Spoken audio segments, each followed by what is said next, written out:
On the 10th of March 3019, Sauron signalled the Witch King in Minas Morgul that the time had come. His long-planned invasion of the Westlands of Middle-earth would begin. The Morgul host immediately set forth, but they were not alone. Armies marched forth from the Black Gate and Dol Guldur, Easterlings from Rhûn, Haradrim from the south, Corsairs from the coasts. All across Middle-earth, Sauron's armies were on the move. In this video, we look at Sauron's grand invasion, what was the plan and the reasons behind it, and how did it all go? In The Return of the King, we witnessed the major battles at Pelennor Fields and another at the Black Gate, but those two battles, whilst extremely important, were far from the only battles taking place at the time. In fact, between the 10th and the 22nd of March, Sauron launched 7 separate invasions, from Mordor, Dol Guldur, Rhûn and Harad. Although I've covered all of this in depth in my War in Middle-earth series, it was split across several episodes, and the focus was not on Sauron's point of view alone. To understand Sauron's plan, we need to understand Sauron's history as a commander. He definitely had some great successes in the past. Under Morgoth, he seized the pass of Sirion and destroyed Barahir's band. In the Second Age, he destroyed Eregion and almost conquered all of Eriador. And in the Third Age, he had directed forces from afar, which, over time, had significantly weakened the free peoples of Middle-earth.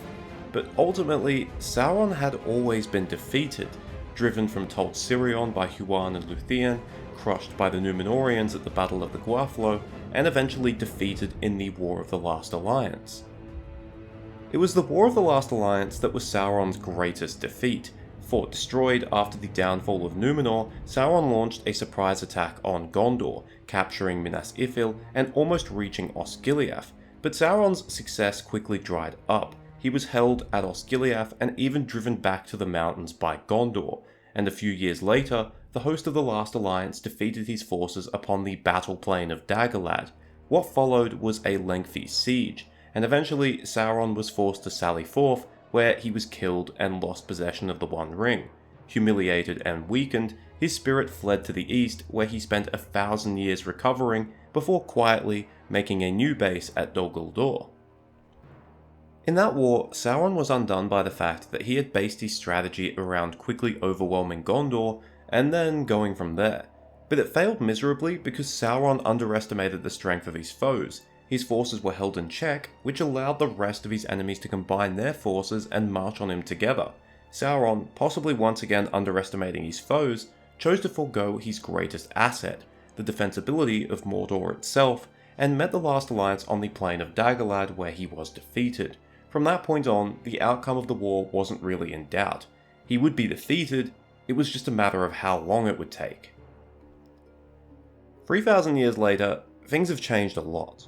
The Free Peoples are far weaker, the blood of Númenor is almost spent, the elves are few in number, the dwarves have just emerged from what can only be described as a disastrous 1,000 years.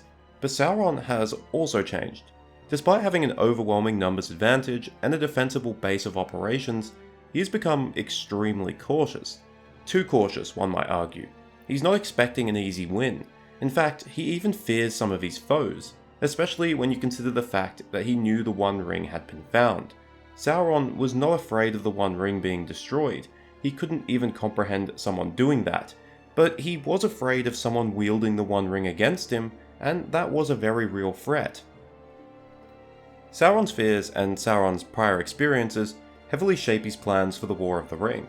Everyone knows this war is coming, so we can't really rely on surprise like he did during the War of the Elves and Sauron.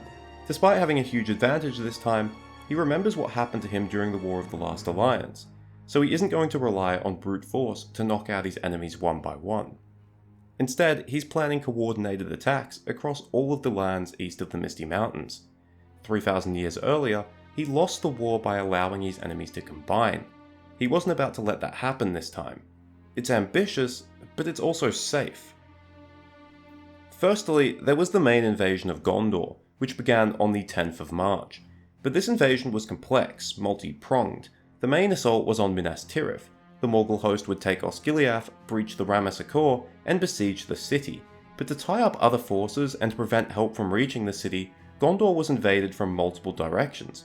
An army from the Black Gate would take Caer Andros and then set up a blockade along the road to prevent any relief arriving from Rohan. In the south, the Haradrim, supported by the Corsairs of Umbar, would land in southern Gondor and advanced westward along the coast. Meanwhile, the main Corsair fleet would sail up the Anduin and take Pelargir, possibly with the end goal of sailing up to Minas Tirith. So as you can see, despite having a huge strategic advantage, Sauron was still wary of Gondor's strength. The reason for invading southern Gondor was to tie up the forces from the southern fiefdoms, which made up much of Gondor's strength at this time, to prevent them from concentrating their army at Minas Tirith, where there were plenty of fortifications. This worked, and Minas Tirith received only a fraction of the reinforcements it was expecting. In Anorion, the force that was meant to stop Rohan would have worked. They had dug trenches and erected stakes along the road, and when Theoden encountered them, he knew he couldn't simply sweep them away. Speaking of Theoden and Rohan, its eastern lands were also invaded by Sauron, on either the 10th or the 11th. Originally, Rohan was supposed to be dealt with by Saruman, but Saruman failed and was defeated, which Sauron learned about late on the 5th of March. At that point, Sauron would have known that Rohan would send an army to help Gondor, so he had to adjust his plans, hence the blocking force in Anorion. But to deter them from sending their full strength, and to deal some damage while the bulk of their army was away, Sauron sends a small army, presumably from Dol Guldur, across the Anduin into eastern Rohan. That army very likely came from Dol Guldur, which was Sauron's second base of operations, and from Dol Guldur, Sauron would launch 4 major attacks against the elves. On the 11th, his forces would cross the Anduin and assault Lothlorien, but Sauron seemingly knew that this attack might fail, so he kept plenty of forces in reserve, which allowed him to launch 2 more separate attacks on Lothlorien, on the 15th and again on the 22nd. But it wasn't just Lothlorien that was attacked. Another army marched north through Mirkwood with the aim of dealing with the Wood Elves led by King Thranduil. This attack happened on the 15th. Although these attacks were obviously launched with the aim of destroying the elves, they had the added benefit of keeping the elves away from places they shouldn't be, like Helm's Deep. But the largest and arguably most important invasion in the north was not against the elves, but against the dwarves of Erebor and the men of Dale.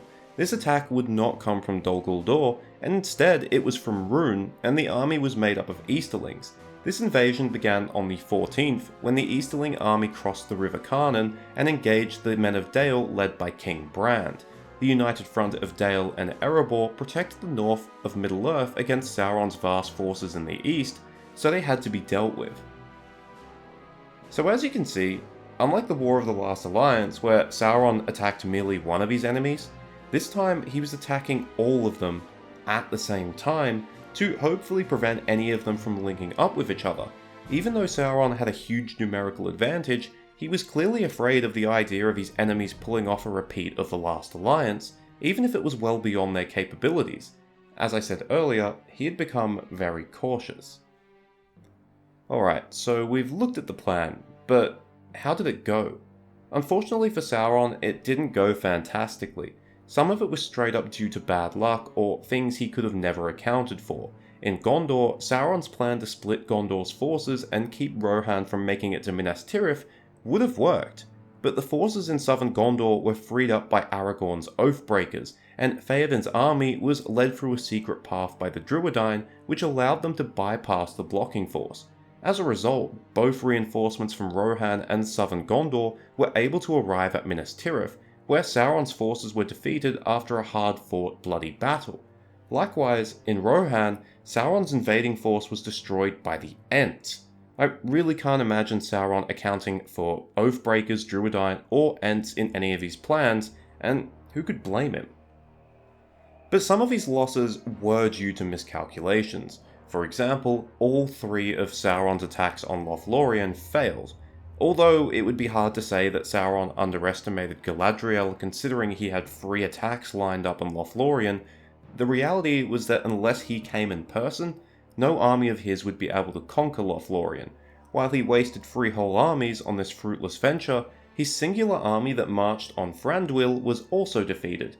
Perhaps it would have been better to focus more of his strength on the Wood Elves, as they were a far more mundane foe, not protected by a powerful sorceress and her Ring of Power. All that being said, Sauron did emerge with one temporary victory, and that was at the Battle of Dale, which took place beneath Erebor on the 17th.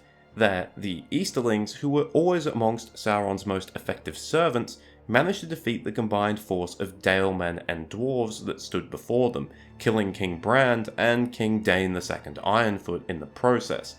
However, it was not a decisive victory, and the remnants of Brand's and Dain's armies managed to retreat into Erebor, which the Easterlings were unable to take, and they were forced to set up a siege.